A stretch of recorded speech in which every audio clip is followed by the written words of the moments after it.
La Sílvia dona consells a empresaris perquè sàpiguen reaccionar si un proveïdor no els paga. Parla amb coneixement de causa, es dedica al lloguer d'equips per la construcció, un dels sectors més perjudicats per la recessió econòmica. Viuen amb l'ai al cor. Avui s'han llevat amb la suspensió de pagaments de la immobiliària Martín Sá, un dels seus clients. Fa mesos que estan intranquils.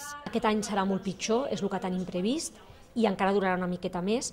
I el que estem fent és, sempre fem molta prevenció a la meva empresa, moltíssima. Tenim un departament de crèdits que determina cada operació i les estudia totes. Ara, més que mai. En èpoques de crisi proliferen els impagats. Segons els experts, els espanyols paguen una mitjana de 24 dies després del venciment del termini i no s'ha tocat sostre. En els propers mesos s'espera que augmenti. Realment les expectatives són molt dolentes.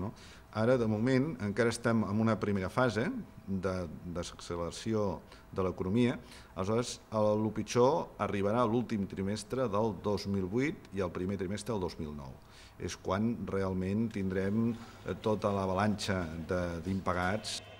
Es calcula que cada mes es deixen de pagar 15.000 milions d'euros en els pagaments entre empreses.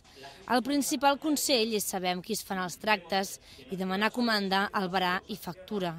Tot per no acabar també sent insolvents i alimentar el peix que es mossega la cua.